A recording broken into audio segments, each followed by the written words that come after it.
You mean, do you want to have Brian on first and then come around? What do you think? Okay, all right. Is that all right with you guys? You're up. Oh. All right, am I on? Can everybody hear me? We good? Well, geez, I didn't. I thought I had a little more time. Throw me right in the mix. Well, again, I want to thank all of you for the opportunity to be here today. Many of you that have been around and coming to these for a long time know that this has been something I love to come to for a very long time. Nancy does a great job. Let's give it to her putting on. The best phrase I tell people when they're like, oh, so what do you got on the agenda tomorrow? I said, well, I'm going to Taneytown to a bowling alley for breakfast to speak. And they're like, oh, I said, no, hold on. You'd be shocked at how many people are here. So I really appreciate that. The opportunity to come up and to speak, we always think about like what's really important topics. And, you don't have to watch the news very much or see the newspapers very much to know that the opiate issue is a huge, huge issue. When I first ran to be a state's attorney, this was back when I started in 2013. Some of you will remember me knocking on your doors, in fact. This was my issue. And at the time, it was only beginning to really start to see an increase. I mean, Joe, remember this, talking back in 2013 about, like I said, this is coming. It is a big issue, and we're not doing enough to get in front of it. And so we've seen that. We've seen it and continue to increase. There's certainly a lot of reasons for that, and I could spend 2 days on that. But what we have seen is, especially back in 2012, you had seen many years ago, probably about over a decade ago, 2 decades ago, when it came to the medical community, pain became one of the vital signs. And so therefore, when you were going in and you were getting treatment, you were treated specifically for pain. And so, it was a decision that was being made. It was a treatment being done. And so the prescription of pain medication became a major factor in what people were receiving. And we're paying for that price now, in my opinion. That's what we're paying for. Because we saw that prescription increase, and I've seen the numbers when I was at a conference in Atlanta. It is amazing the number of prescriptions we saw shoot up in those years. Well, then what happened is we realized there was a lot of things. People were getting addicted to that. People were doing prescription fraud. People were doing crazy things. I mean, if you hear the things that people will do to get pain medication, it's terrible. I just heard just recently someone hurting their animals to go in to get pain medication from the vets. It's really insane. But what we've seen is because not only that became an issue, we cut off the ability as easily to get prescription fraudulently. You've seen some of the pain centers get shut down now by different law enforcement agencies. But the natural inclination is then to turn to heroin. It is in the same, drug class, has similar effects, and it's also tremendously cheaper than buying pain medication, especially on the street. So that's why we've seen this. Now, what we've seen has changed. When I first came in, it was about heroin. It was about people very addicted to heroin, and we had to set up programs to try to intervene, to take time to get intervention. And sometimes that would take a while to get them to the point where they're ready for treatment. But that was sort of the template. But it really changed about 2 years ago, or about a year and a half ago, because you have seen a sudden increase in the number of people dying from this, and dying instantly. And it's because what is in the drugs has changed. It is now we're seeing things called fentanyl, carfentanil. You may have heard from that. I mean, fentanyl is like 100 times more powerful than morphine. People are essentially taking this and dying. And so when we talk overdoses, we're not talking about someone just taking too much. the people that are dying are taking something they had no idea what it was. And, I mean, we've seen rat poison showing up in certain drugs. We've seen fentanyl not only showing up now in heroin, but in cocaine. So now people that traditionally were not in our overdose group have suddenly been thrust into there because they were using their cocaine, and it turns out it's fentanyl, and they overdose and die. So, with all this going on, I want to talk about what we're doing. You know, there's a lot of stuff happening all over the state and the country. Let's talk about what we're doing. And go back one, please. You're not really going to be able to see this, and I'm going to have to take a look, but because I didn't realize how far away this was. But what this is the rate of increase in overdoses from 2015 to 2017. We took the Department of Health and Mental Hygiene data to try to give an idea of overdose deaths. Because when we talk about what's happening and the effectiveness, and I've even seen our own commissioners like, hey, you know, can we find out why, you know, how effective what we're doing is? What you see in the three red bars are surrounding jurisdictions for us. It's Howard County, Frederick, Baltimore County, Anne Arundel County. Similar kind of things. And the red represents the percentage of increase, which are all about around 95 to 98% since 2015, the increase of overdose deaths. We are the blue. That is the percentage of increase for us in that same time period. Now, I've been saying this for a lot of years, and even when we talk about with some of the commissioners, you know, how do we know what we're doing is effective? Because we keep seeing it go up. And I said, well, there's no doubt it's going up. But we would at least be double, in my opinion, if not triple, if we weren't doing the work that we're doing. Both our offices, the Sheriff's Office and law enforcement, the health department, the community groups, the homes, the sober living homes, and the different people that we have that all work together. If it was not that, we are so unique in this county, I can tell you, and the way we work together regularly, that number you could see could be triple.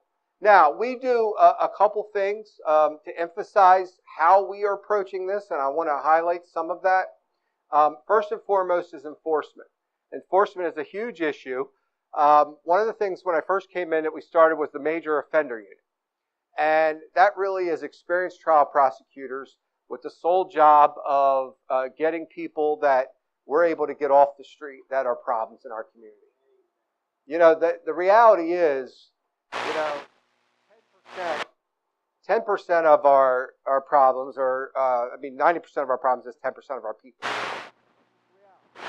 You know, it typically tends to be the same people recurring. So they target repeat violent and felony CDS offenders and work very closely with investigators to essentially make sure that we target these people. So a little bit of an update.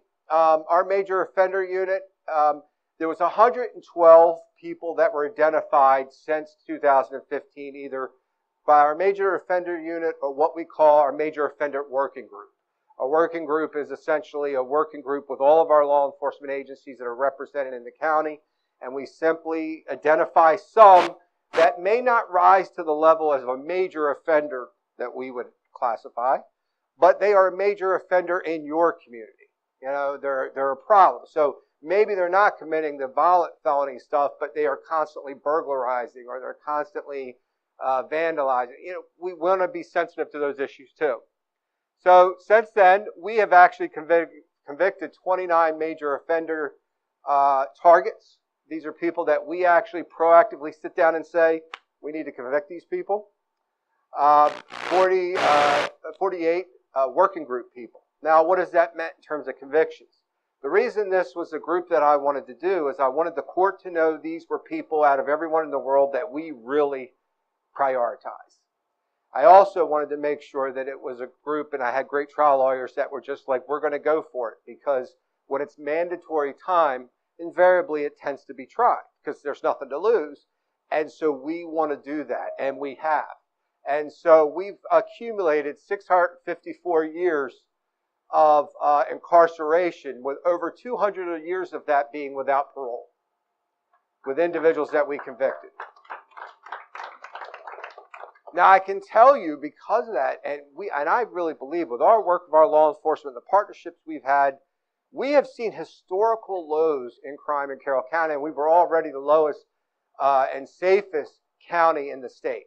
Okay, and we have seen that decrease. Now, I know we always say if you're the victim, crime's out of control, and I get it. Like I would be the same way. All right, and I mean certainly any crime is too much for us. But I can tell you, I mean, we've seen where all of a sudden, you know, there's a rash of car break-ins, and it's like, hey, things are out of control. I get that. But that's typically an individual that is out of control, and we ultimately will identify them and get them out. But that's what we have seen, and that is really huge numbers. We've got a life sentence out of that and a life sentence without parole in those individuals because they are the ones that are really responsible for ultimately a lot of other people's crime. And so we have to get them out of circulation, and we have. And I can tell you it has had a real positive effect in deterring others from coming into the community and doing that kind of crime. One of the things we had, I remember when I first came in, there was a group from New York that was down trying to sell drugs in the county. It was, you know, they were affiliated with the Bloods. They would literally come down on a bus, go into Baltimore, you know, on a bus, then get a ride up to Westminster or around the surrounding county and sell their drugs because they could sell them for twice as much, make a lot of money. They would stay here 4 or 5 days. They'd hop back on the bus and leave. When we started being able to target the people behind it and really shut them down, they've all left because the price of doing business here got a lot higher for them because they were getting locked up. One of the greatest one is one of our attorneys was trying a case against one of them and was just, I mean, it was unrelenting. It was a kind of case where probably elsewhere this guy would have just gotten away, but we were going really hard on him. And he had said to his lawyer, he said, look, what is it? Why are they going so hard on this case? The lawyer said, they just don't like you. And sure enough, we had jail calls later where he got on the phone with some of his friends. He said, look, as soon as I get out of here, I'm getting out of this place. They're crazy here. But that's what we want. You know, whether we get you convicted or we convince you this is not the place for you to do business, I'm happy either way. And that's what we try to do. Our working group, as I talked a little bit about it, we do quarterly meetings. It's with representatives from all the law enforcement agencies, including Taneytown. We work a lot with the Sheriff's Office Offender Diversion Unit, which is sort of their pretrial services, because a lot of times we have people that are in there that we want to contact. And essentially what we're doing is tracking. Sometimes we're tracking people that we know are up to no good, and we're tracking to see when, you know, we can get someone either that will help us get to them, or as soon as they do something, we're all on alert. We actually had a very successful case out of this working group, working with pretrial, the repeat offender unit for the Sheriff's Office, as well as our unit. We were actually able to build a case from ground up on a very serious target that we all had because of the fact that we were able to collect that information that all of us had, identify the person, and then proactively build a case against them. So I'm really happy with our work with that. The other thing we do is a lot of training. You know, we try to work when it comes to training. We'll work with our law enforcement agencies, our major offender unit. We do partnerships with some of the schools. Recently, our unit also did a presentation to all the teachers, and along with the Sheriff's Office, we did a whole thing on gangs and trying to, you know, what are some of the indicia. So we had administrators from all of the different schools in Carroll County that we were able to educate this summer. It was kind of fun getting to teach the teachers. But it is one of those things where we want to make sure they're aware, because a lot of times they may not be aware of things that they're seeing in class or so forth and what that may mean. So a big part of what we've also tried to do, treatment is certainly one important component, but education is also. That has been a big priority since I came in, is to do the education component, because, you know, we're not going to arrest our way out of this. I mean, I can arrest the bad guys and put them away, We're going to have people that use it, and we can try to get into diversion, but we have to cut off the spigot at some point. Like, we're suffering from that now. And so getting back into the schools was really huge for me. And when I first came in, I approached the school board. I said, look, we've got to get back in the schools. We've got to be prioritizing this. And they were very receptive, and I appreciated that we were able to start doing some assembly-style programs. Now, we go around to all the different high schools, and we will do an assembly-style program for students that are 11th and 12th grade, and essentially tell them the dangers that are out there. We bring in people that are in recovery that very often are close in age to say, look, I was sitting where you are only so many years ago, and here's what happened to me. Because if we stand up and they get me, and I say, don't you do drugs, they're looking at the phone. They're not going to listen to me.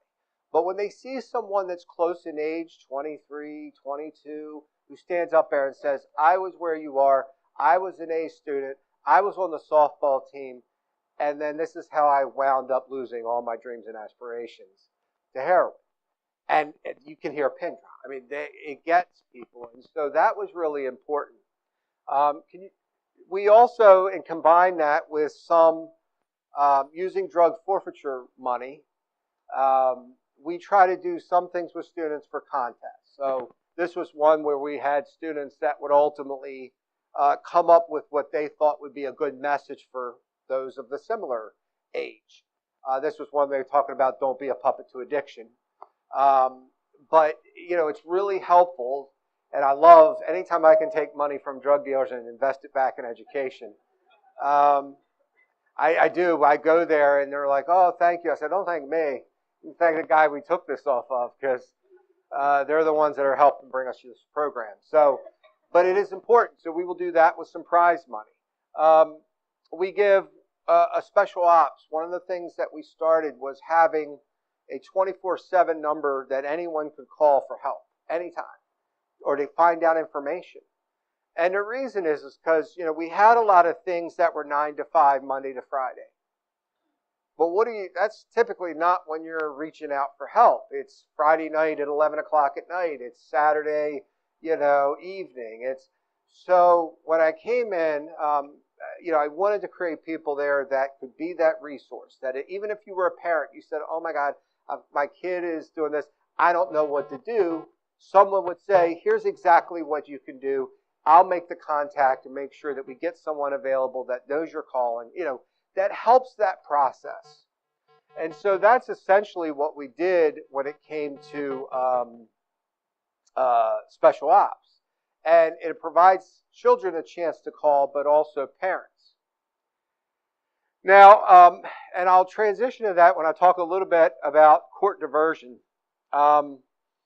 We get a lot of people in the court system that obviously have addiction. And so historically, we would have low-level offenders. Someone new into the system, maybe it's shoplifting, thefts, things like that, that would then go to court. They would receive probation before judgment, sort of like you do when you get a traffic ticket, unless you have a lot of traffic tickets, okay? But, they get probation before judgment, and then there's really no supervision. And what you would see is people be spiraling out of control.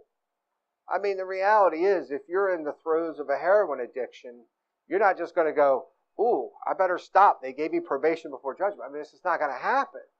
So we needed some sort of intervention. So what we ultimately determined is we started doing some analysis. Alan Allball, who's here, he's retired from the Maryland State Police, is an investigator in our office. We started trying to look at who is overdosing. Taking all the law enforcement data that we had and those that were responding. The Sheriff's Office does a great job collecting that data from all the agencies. And Alan's really been analyzing it. And what we found is there were 42 people that were responsible in 2017 for 109 overdoses, because they're overdosing repeatedly, okay? So what we tried to do is we created this overdose initiative in our office where we would not only work to identify who that person is, but we would have someone personally reach out to them within 24 hours after that last overdose. Because otherwise, they're just out there doing the same thing. And these would be people that were in long-term recovery, that had walked that walk, that could go out there and say, look, there's a different way, I've been there. And that's what we would do. They would go out, they would try to get them connected with resources in the county, try to get them with health department, shoemaker, whatever we could do to get them into somewhere where they could get the help that they need. We would connect them with people that would pay for them to go to detox. We have nonprofits that literally would pay their way to go in and get detoxed if they were ready for help. So when you can show up at someone's door, someone who's in long-term recovery, who's been there, who said, look, I've overdosed 3 and 4 times too, you can do this. And by the way, it doesn't cost you a dime to go get help. We can make a difference. And I think that's a reason, because it's unique to this county, that's a reason that our percentage increase over the last several years, we've managed to keep that. Because every one of those, people, those 42 people, were primed to not come back the last time. So a little bit, this is a little bit, and you obviously can't see it, we blurred out a lot, but this is how we analyze a lot of the data in terms of who in fact has overdosed and who has not. And there's actually, this is a picture of the board, again, we blur it out, but a board that's actually in the office that lists the individuals that are part of our focus on major offender initiative and how many times they've overdosed. And we prioritize that so that we can intervene. And the whole theory behind that, I was very focused on major offenders when I came in. People that were committing repeated crime and wanting to do something about that. Because we want to eliminate that. And I said, well, we ought to be using that same philosophy on those overdosing. And so our priority is to look at those that are most at risk at dying and try to intervene as much as we can. This is one of the cards that we also, to help not only law enforcement, our first responders, and as well as the schools. This is that 24/7 number I talked about. This is the number we give out to parents to everywhere. So we've had officers that will literally call from the side of the road with someone because of the relationships we've developed and said, hey, this person says they need help. And what we're able to do is we're then able to get people in there to do that. It takes it off of the officer. And that officer loves it because they're not responding 2 and 3 times to that person overdosing all weekend. And they see that person get help. And one of the good examples of this is when we first piloted this in Hampstead. Back then, Chief Meekins, he noted that there was like a 20 to 25% decrease in their crime because these people were now in treatment. Like we had his officers would literally call on people and convince them to go in, and we would come out and help them. And it was a sizable difference that he attributes very much to that relationship. So it works. There's no doubt. I mean, those people that we've successfully helped, what I do know is they're not overdosing and dying. So based on these cards from 2015, when we first tried to get it off the ground, to July of 2017, we had about 5,600 phone calls. I mean, fielded through this. I mean, you can imagine. I mean, it's a tremendous amount. And so on average, our drug treatment education person had received 6 phone calls a day. I would get phone calls from him at 11 o'clock on a night, on a Friday night, saying, look, I'm at the hospital with something. Like, this was a constant. And so there's a need. There's no question there's a need. We now have 2 people that feel that in our office. One of them just recently is leaving for another opportunity. That's a great opportunity for him. But we will continue that work. Drug treatment court. There's currently 41 active participants. We have an assigned prosecutor as well as our liaison works with them. But one of the things that we've also done is this early intervention program. And so we're identifying those that are serious offenders in terms, and prosecuting them. We're identifying those that are major overdose individuals that we need to prioritize. But we also, in the court system, do this early intervention program. So all those people I tell you about that are shoplifting and this, and they're just getting into the system, we try to give them a way out. We essentially get them in long-term recovery, and if they do that, we will clean that off their record so they can actually go forward and have a job and have a life. Now, unfortunately, we can't do video and audio, but I tell you this because we've had some tremendous successes with this. One example is we had an individual who was part of the National Guard, had done really well, had an injury, got addicted to pain medication. Next thing you know, they have a heroin addiction that results in them committing some criminal conduct that was nonviolent, but it was essentially trying to get the drugs. And we did. It was a person that was really ideal for early intervention, someone who had been a really positive contributor to the society, but yet that had gotten down this road that we wanted to help and that wanted help. And had actually been, we got into the program, spent about, I think it was 13 months or so, 14 months in the program, ultimately successfully completed the program and is now actually helping others to get clean, and was able to, because we were able to then clean that off her record, maintain herself in the military and continue to, be a positive contributor. So we have a lot of those successes when it comes to that program. Do you recall, Ned, how many we have off the date that's graduated? I'm sorry, this is Edward Coyne. He's my deputy state's attorney, and he oversees our drug side of this program. Yeah, it takes about a year. So we started this really about a year and a half ago. It takes about a year because we want to make sure it's not short term. We have to make sure that you're not only doing, any current treatment you've got to do, any long-term treatment, any aftercare. You have to be part of the recovery community. You're going to be tested very regularly to make sure that you're complying. All those things have to be done. So before you get that carrot at the end of the road.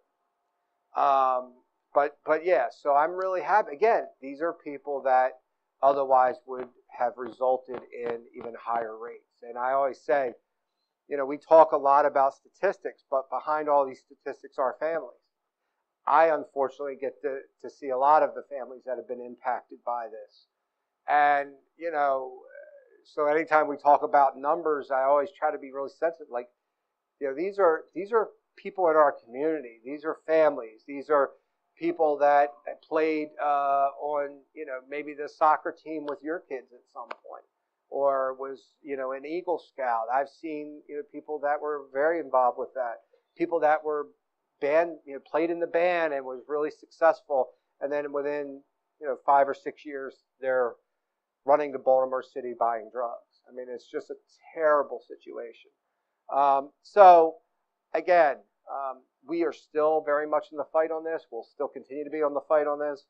I do think we can take some comfort that our rate of increase among everybody surrounding us has been dramatically higher than we have.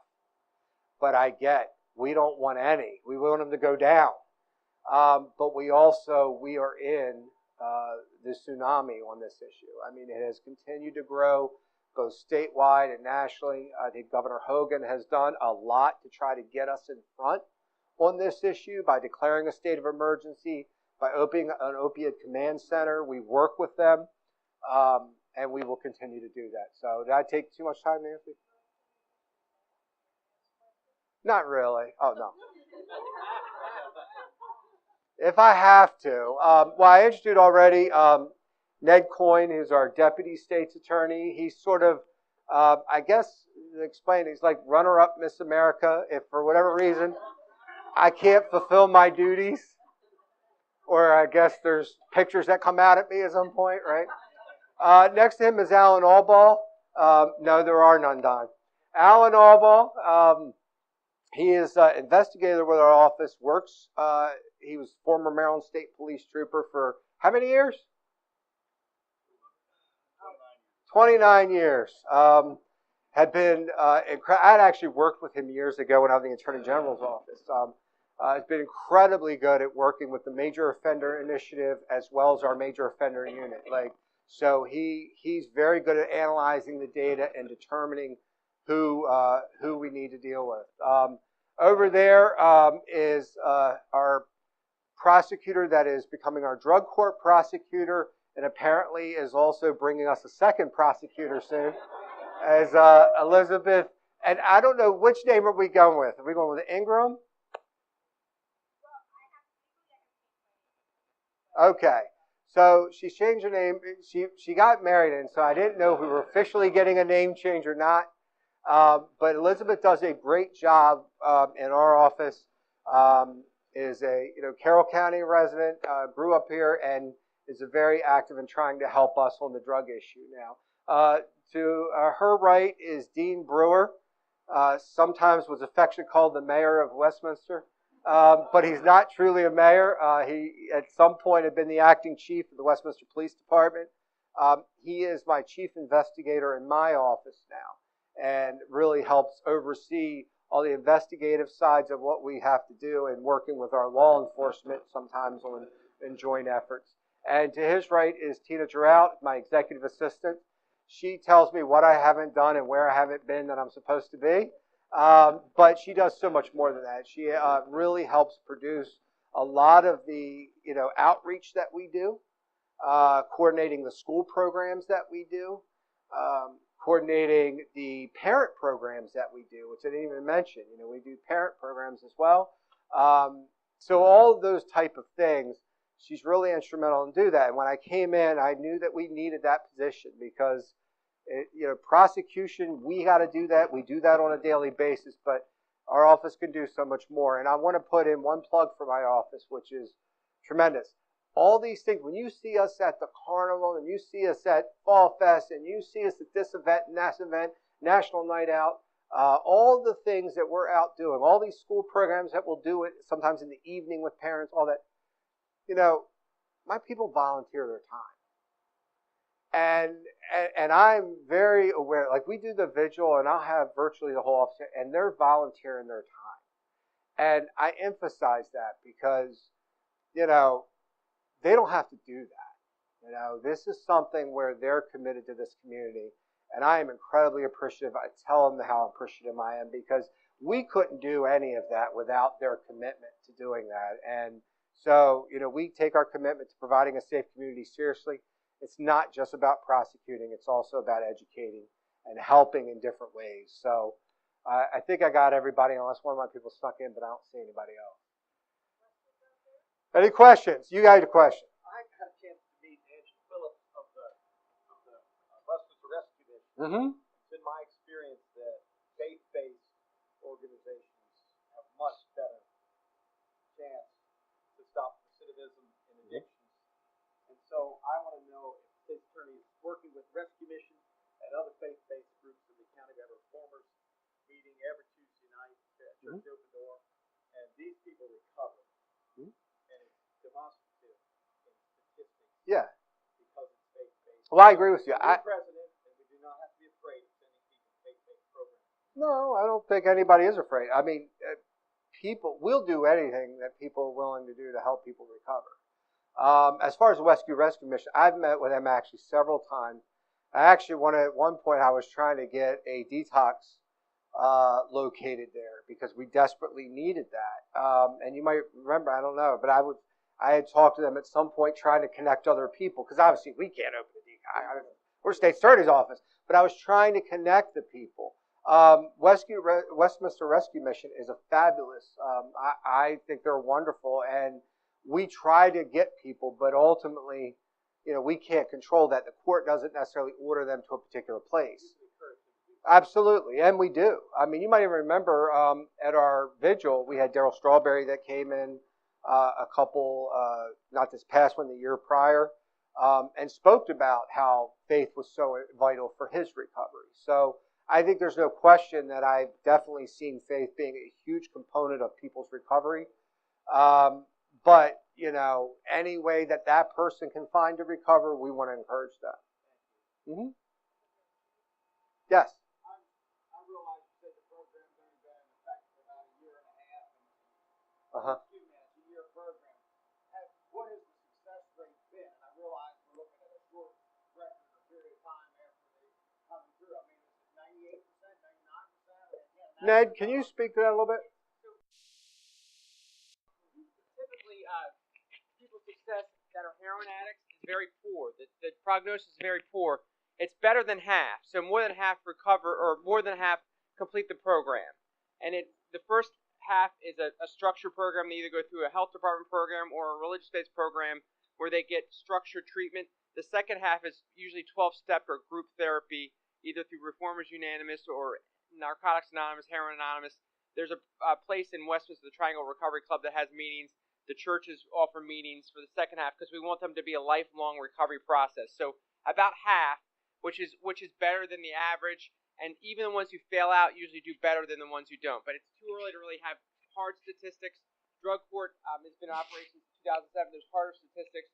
More than 50% of the people graduate from drug court and do better. Their recidivism rates are lower than your typical criminal justice defendant. But unfortunately, with this epidemic, if your prognosis for you're a heroin addict, it's usually very poor.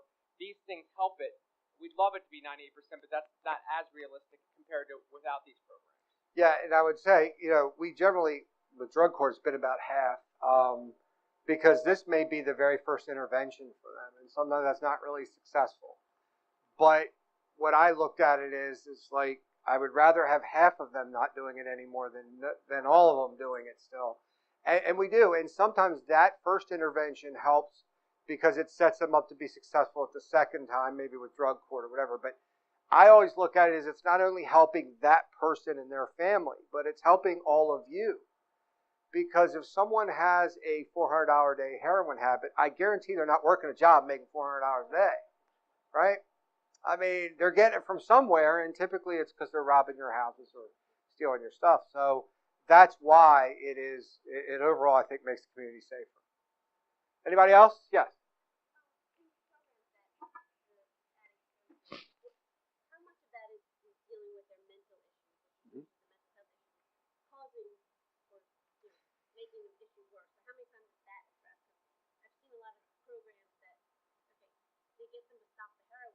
Right.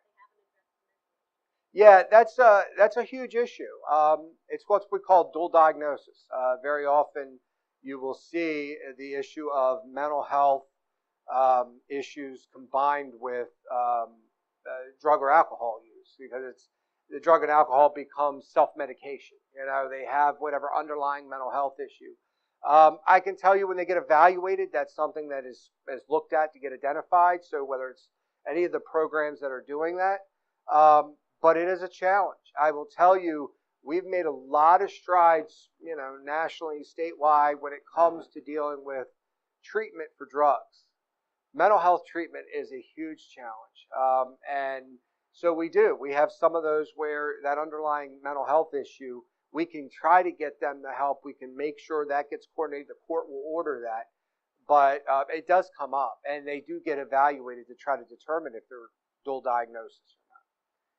But that happens a lot too. It's either you started sometimes with physical addiction, or it could be some mental health issues. You will see that even with kids that start down this road. It might be depression. It may be these underlying things that lead them to do things that make them feel better. And it's a short-term feel good that causes long-term pain. And that's what we try to tell them. Yes. Don't give me a hard one now. I see you're ready. You're going to give it to me, aren't you? All right. Go ahead. Oh, well, here, let me give you the mic.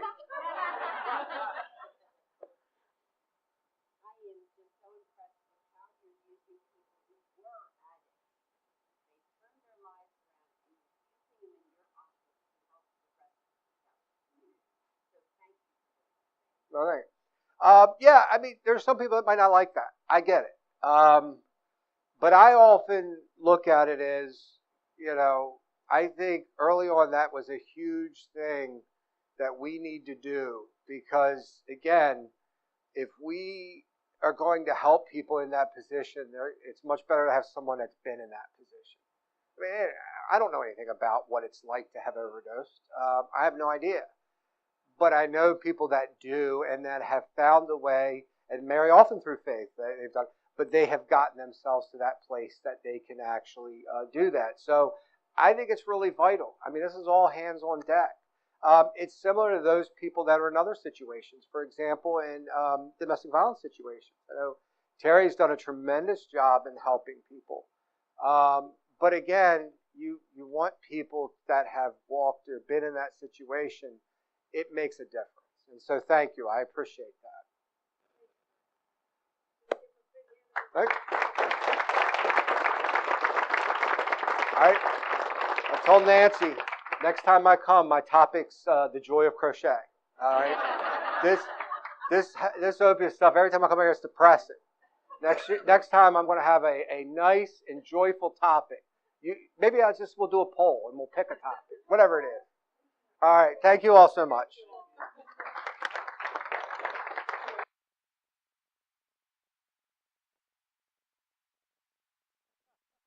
Anyway, we're going to start the mic around because I know there's a lot of people here, and we're going to start with the mayor. Good morning, all. Again, real short today because time's wasting. And I just want to let it. Is it on? Yeah, that's better. Okay. Welcome, everybody. It's fortunate we have the state's attorney we have and his staff. We should be proud of the work that they do, and I think we'll all be very thankful for the work that they do. So that's good. Just welcome everybody. Remind everybody that before we meet again, our Fall Fest will be in the park at October the 6th. Make sure that we all plan to do that. We've got 72 vendors, I think.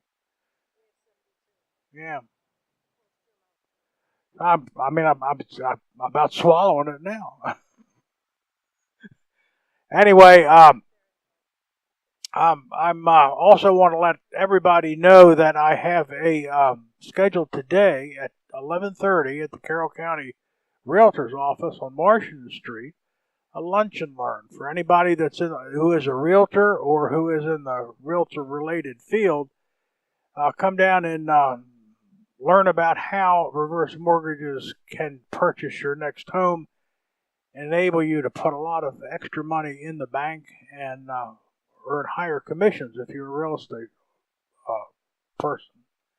So let me start right up here at the head table.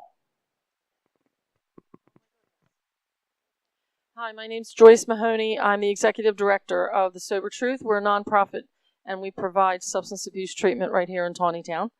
And I'd like to invite you to spend $5 on the Friends Helping Friends Boscov program.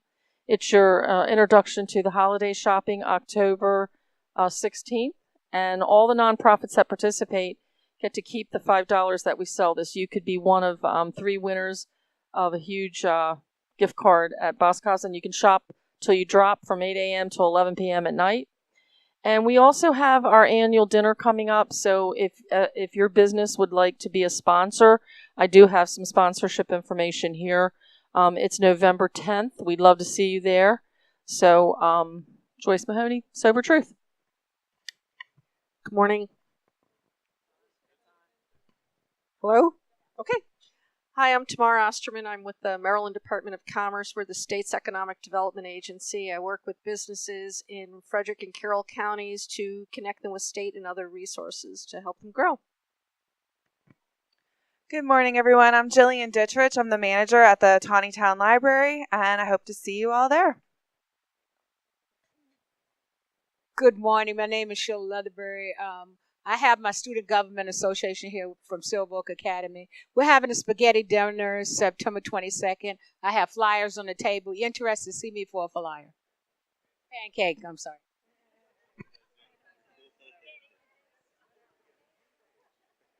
Good morning. My name is Frank Valenti. I'm with the Veterans Independence Project, and we are having a party November 10th at Martin's. We're having a red, white, and blue gala for our veterans to help raise money for the Veterans Center here in Carroll County. There's flyers and information in my card on your tables. Please come in, join us. Thank you. Good morning, Sharon Tillman, George's on York Bed and Breakfast. We are open for business and ready to house your friends, guests, and others. You all know that Maryland Wine Festival was moved to October 13th. We have availability that weekend, so if you know people coming on up, bring them to us. Good morning, I'm Donna Jean Spunko with the WTTR, and I just want to let everyone know we had our big summer contest. This summer we gave away a Harley-Davidson motorcycle, and so we had a very happy winner from Finksburg who went home with a brand new, well, not a brand new, a classic 100th anniversary Harley-Davidson, so that was kind of fun. What? Very gently. We also had we have coming up our holiday packages, so if you want to advertise your business for the holidays, just let me know. And also Raven schedules are out and about Carroll County, so if you're looking for your Raven schedule, go to the businesses that we announce on air. Thanks. Good morning, everybody. Pat, First Step Home Inspection CEO. One-stop shop for all your inspection needs. We can handle everything from your first-time buyers inspections to your maintenance inspections. We got you covered with radon, water testing, you name it, we're there for you. With this storm coming up, make sure your pump pits are cleaned out if you've got sump pits. A lot of times with debris piling up in there, your pump isn't going to be pushing it out. Your basements are going to start to flood. If you need somebody to come check it out, give us a call. We'll be more than happy to take care of it for you. Pat, First Step Home Inspection. Let us be your first choice for your first step. Good morning. I'm Betsy Baker. Oh, it's on, so I don't have to yell.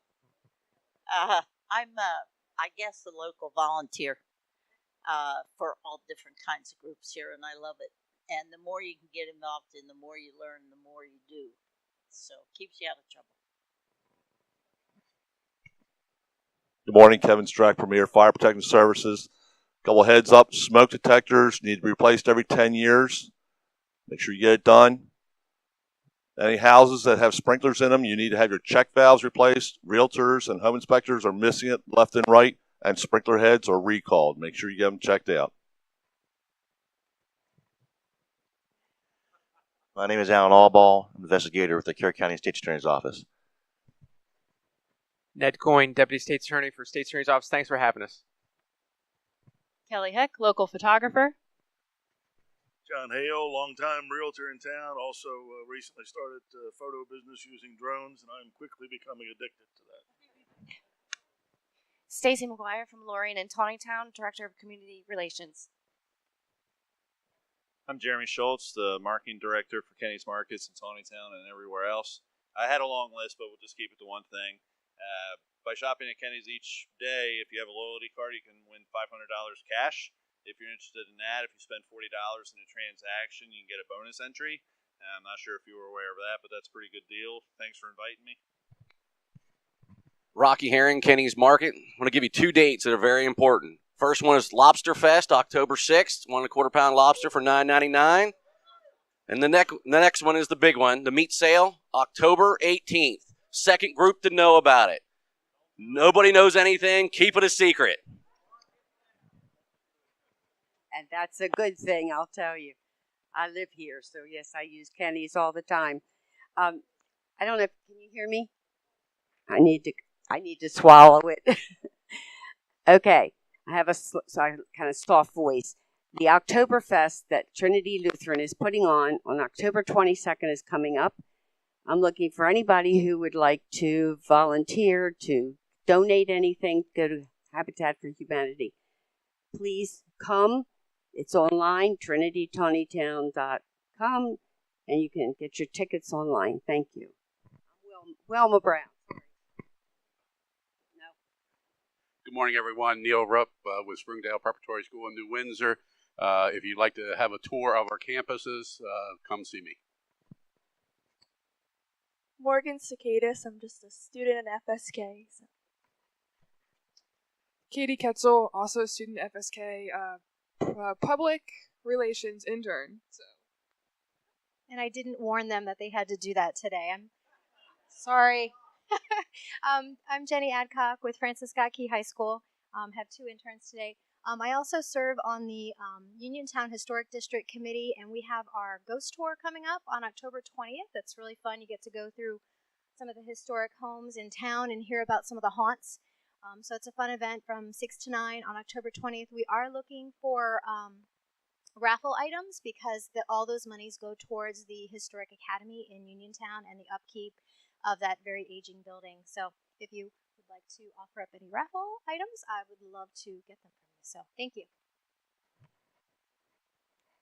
Good morning. I'm Steve Van Scoik with Taneytown Lions Club and the Taneytown Chamber of Commerce.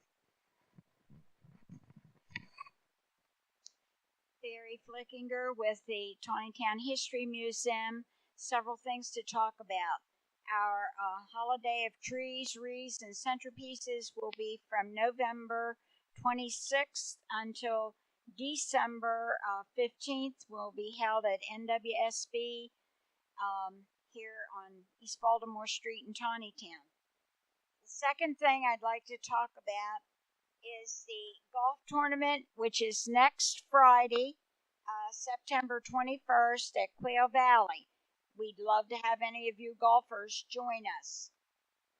And the third thing, I have White House Christmas ornaments, and the proceeds from the sale of those will go to the History Museum.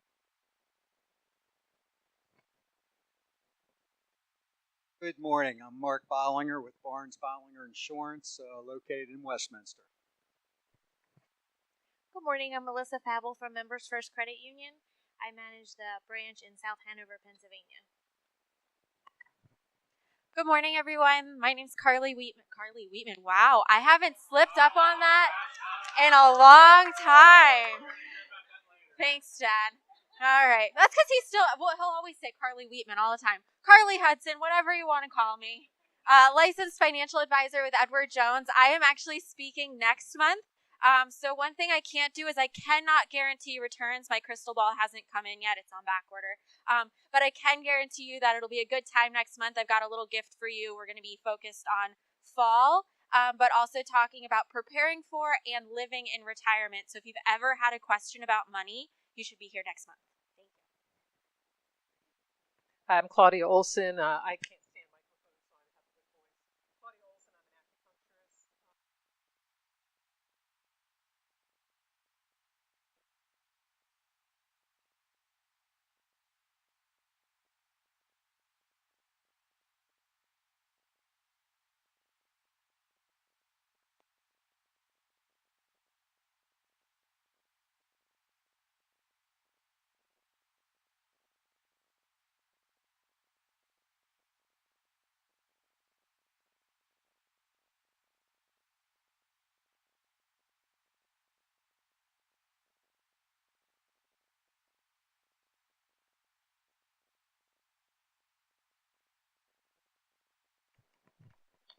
Good morning, Ann Bollinger with Barnes Bollinger Insurance Services. Just check the Shepherd Staff website. We have two great fundraisers coming up. Next month we have the dinner dance, which is the third annual dinner dance at the end of the month. At the end of November, we will have our Festival of Trees, our biggest fundraiser of the year. So check it out. Thanks. Hi, good morning, everybody. Rebecca Prihota. I am a colleague of Melissa's. We work at Members First Federal Credit Union. Right over the line in Pennsylvania, we're a nearly $4 billion credit union. We can do anything a bank can do. It's good to be back here in Carroll County this morning because I know we both have ties to the county as I grew up in the county and graduated from South Carroll High School, so it's neat to be back. So we'd love to get to know you. Again, we can do anything a bank can do, from consumer accounts to all the way up to multi-million-dollar commercial loans. So we'd love to get to know you and look forward to coming back again. Thank you. Good morning. I'm William with Alpha Sedan Limo Service. We provide transportation to and from the airports from Dallas to Philadelphia. We do battlefield tours. We do DC tours. We can hire a guide for you, or you can set up one yourself. Winery tours, brewery tours, any transportation you need, we provide it for you. And we'd be glad to be of service, and just give us a call. Jim with Alpha Sedan Limousine. For me, seeing is believing. So today we have 2 of our vehicles. Are going to be parking right outside the door. When you guys leave, if you put your business card in there, we're going to give you an opportunity to win 3 free hours in either vehicle of your choice for yourselves or for your clients or for a trip to the airport. So when you leave, don't forget to put your business card in there, and hopefully you'll get a chance to take a ride in our new hot rods. Thank you.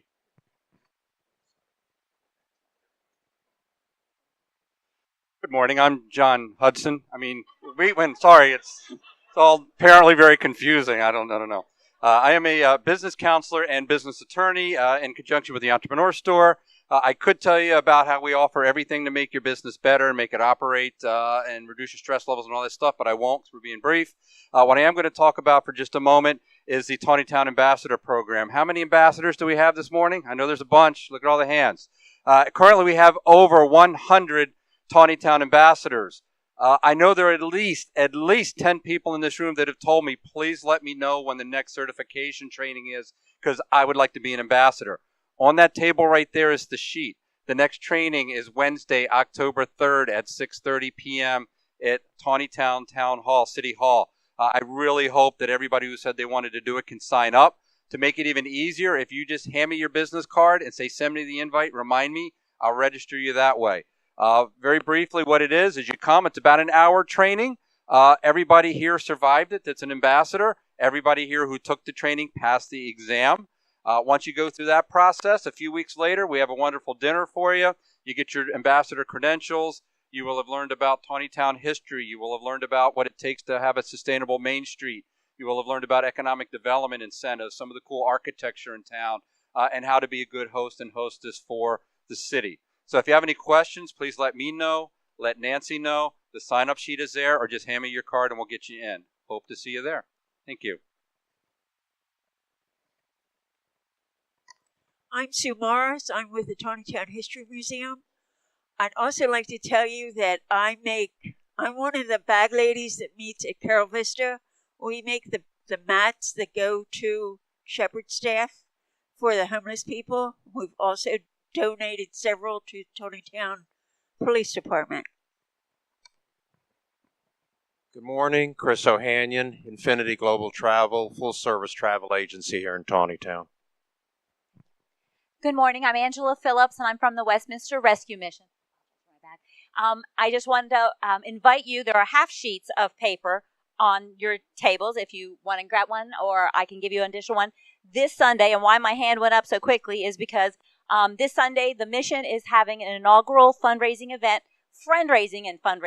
where we have 4 area chefs coming and running our pantry because we are the largest redistributor of surplus food here in Carroll County, supporting families from Taneytown to Mount Airy and east and west as well. And so the chefs will run our pantry, take food from our pantry, and turn it into a signature dish to show off to our judges, our celebrity judges, which include Delegate Krebs, Sheriff DeWeese, and Mayor Joe Dominic from Westminster. And then they will be picking the top chef in the nest. Why is it the nest? Because the building where our food pantry is known as the Sparrow's Nest. And so that's why it's called the Chef in the Nest event. So tickets are still available. It's $25. You will be able to be tasting the food from these restaurants as appetizers. You won't be tasting the meal they're cooking because they're only cooking the meals for the judges, but you'll be tasting appetizers from the various restaurants.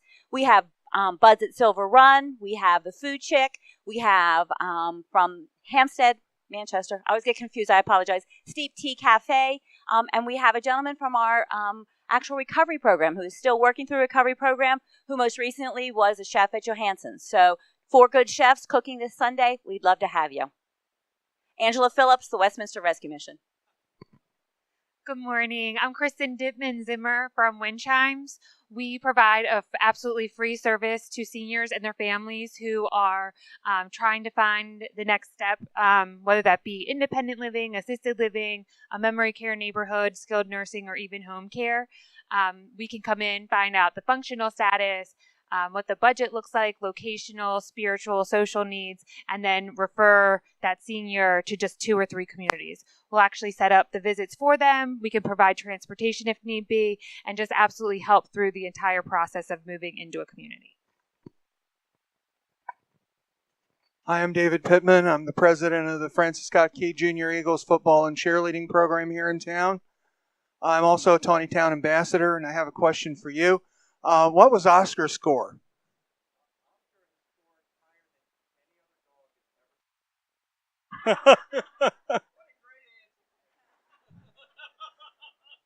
I also am looking for volunteers to help us out with our home games. We've got a home game coming this Saturday and another one the following Saturday. And we're looking for people who actually would like to announce for us or take pictures for us, because we are looking for both of those things.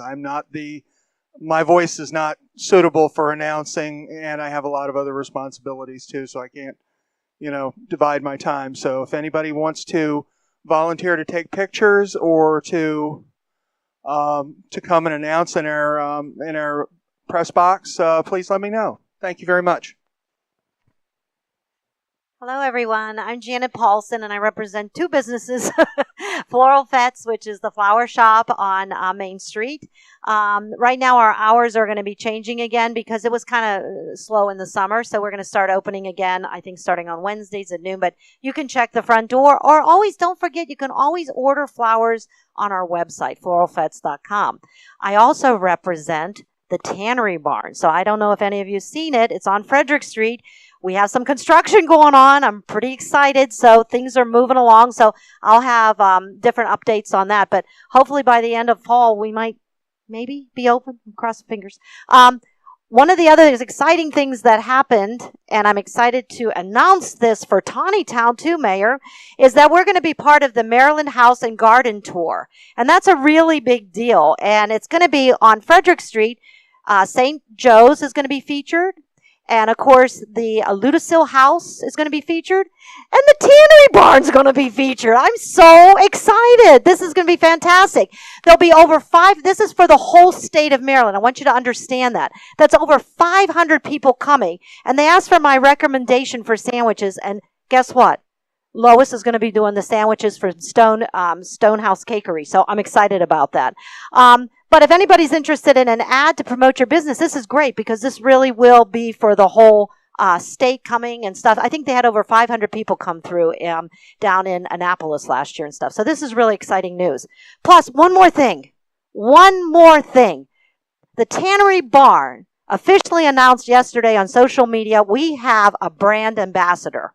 And her name is Miss Peanut, and she's a 3-pound Yorkie.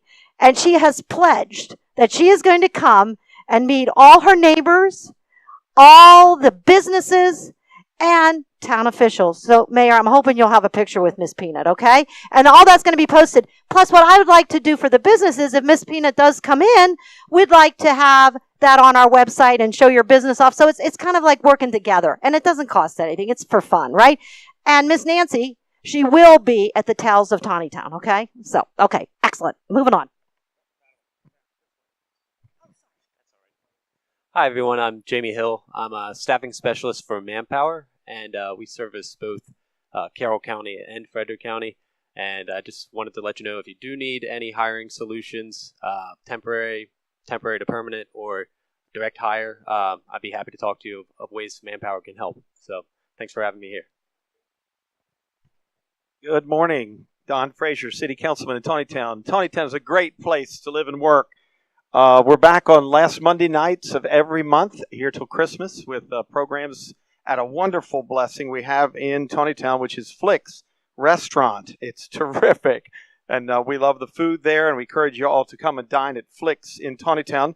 Our guest speaker this month is Judge Richard Titus, our hardworking circuit court judge, and he's going to talk about why the courts in Maryland are not just for the wealthy, and explain the court system, the appellate level. We have a appellate level judge, Joe Getty, in the High Court in Maryland. We're very happy about the judges and the circuit court, and I urge you to come out on the 24th for that at 6:30. Richard Baker. I'm the new pastor of Messiah United Methodist Church on Middle Street. And as I've talked to a lot of folks, I realize they do not know there's a Methodist church on Middle Street. So I invite you to come and join us some Sunday morning, 10:30. Bob Miller, Chamber of Commerce. I'm going to do two spectrums this morning. Number one, on your table you'll find a flyer. My church is having their fall tea. We have one in the spring, one in the fall. This is a very nice get-together, tea, scones, and all the trimmings. You can pretend you're high society, even though you're in a almost 200-year-old building. For those of us who not are high society, we got Barnyard Bingo in conjunction with the Harvest Fest on October 6th. Tickets are available at the Liquor Barn, NWSB Bank, Country Kitchen, and Bob Miller. I have him with me this morning, of course, and various other locations. Easy does it. I knew I'd miss one. I keep telling people it doesn't get any more Carroll County than to put a cow in a field, to do what comes natural, and somebody wins $800. So to have a cow decide who wins money, I think that's pretty good. Have a great day. Oh, is Brian still here? Did he leave? I wanted to ask him about his mom. He doesn't have an opponent this year in the election, and I usually run in and talk with his mom at the various locations he has. And she speaks very highly of him, which is very nice. Good morning. I'm Laura Balker from The Merchandiser. We can help you market your business effectively and affordably in the local community. Hi, I'm Terry Smack, Terry's Tag and Title Service. But most importantly, I am a domestic violence survivor, and October is Domestic Violence Month.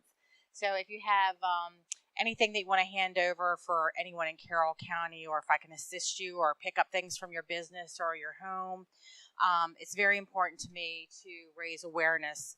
A lot of things go on behind closed doors and you don't even know it, and people are afraid to ask for help. And this is a way to really also help your community. I know that there's people out there all the time asking. But if you have a little bit left, please give it to Domestic Violence. Good morning, everyone. My name is Vicki McDonald, the Director of Administrative Services with the Sheriff's Office. And Sheriff Deweese couldn't be here this morning. He sends his regards. Thank you. Good morning. I'm Heather Deweese. I'm the Republican nominee for Office of the Clerk of Circuit Court. I'm going to encourage all of you to come out and vote. It's a big election for the Republican Party. And I want to thank Mr. Joe Vigliotti for inviting me this morning. And thank you very much. I look forward to, if being elected, working with local businesses and doing community outreach so that the clerk's office can hear from all of you and I can go back and transplant that information back into the office. So thank you and have a great afternoon. Heather, it's a pleasure to have you here. Joe Vigliotti, writer in Taneytown City Council. Good morning, Keith Reed, residential and commercial rental properties in Taneytown, and I'd just like to give a big shout out to the ladies in the kitchen for the breakfast this morning. Good morning, I'm Barry Gookus. I'm on the Board of Directors for Carroll Vistas Homeowner Association. Good morning, I'm Tanya Bochek. I'm one of the commercial loan officers with NWSB Bank, located right here in Taneytown. We also have 6 other locations here throughout Carroll County, and we are now in Pennsylvania as well. Thank you. Well, good morning, everybody. I'm Judy Baxter. I'm a certified wellness educator and an independent chakra distributor. First, I wanted to thank Brian, who's no longer here, so if you guys would go back and tell him, we really appreciate all that you guys are doing and the successes that you're having. And thank you for the information that he gave us this morning to help you, because I think that's our job, okay? Secondly, I'd like to invite everybody to a get-together. It's called an After Hours. The Union Bridge Business Association is having one on Tuesday, and it's from 4 to 6. You don't have to do anything but maybe let me know, so we have plenty of food and drinks there for you. Okay, come over and meet all the folks that are there and find out how good it's going to be for you to be a part of it, okay? Now, what do? I teach people how to be healthy, and I laid papers on your table this morning This is probably not the best thing you want to hear at this hour of the day, but right now, Shaki just introduced a brand new program to help you with that tummy problem. We all tend to walk around with gas and bloating and all that nasty stuff we don't want to have. Like I said, probably not the best thing to talk about. But anyway, we have a way to fix it for you, okay? And I'm running a very special offer on the products that it takes for you to do that. So if you're interested, let me know. There are papers on your table. We'll get together, because if you wear out your body, where are you going to live? Good morning. I think when you're last, you should thank everybody for staying. So thank you. I'm Jean Burgess. I'm marketing manager for No Worries IT. We serve small businesses and nonprofits with their technology and network security needs, which in this environment, you got to keep those computers safe. So I would love to chat with anybody who has any concerns. We do a free assessment. Even if you have an IT provider or if your office manager is doing that for you, sometimes it's nice to just get a second opinion. So I'd love to chat with you. Jean Burgess, No Worries IT. Good morning, Daniel Dennis. Work for the city of Taneytown. Do IT for public safety, elected officials, staff, and our first responders. Good morning, everyone. I'm Jacob Grunsel, new to the city. I'm happy to be here, and I hope to be of some service, IT assistant. Silver Oak students, come on up. Come on. Want to also thank Jody Narawanski. She came up from Ocean City just to be here today. Look at her. And Karen, who's our chief cook and bottle washer here. She comes in at 4 o'clock in the morning to serve you guys. Good morning. Silver Oak SGA Secretary, Student Athlete Chapel Red. Good morning. Student Athlete Neville's, Silver Oak Academy Treasurer. Good morning. Student Athlete Jordan, SGA President. Have a safe weekend, guys. Thank you all for coming. Make a friend, okay? See you next month.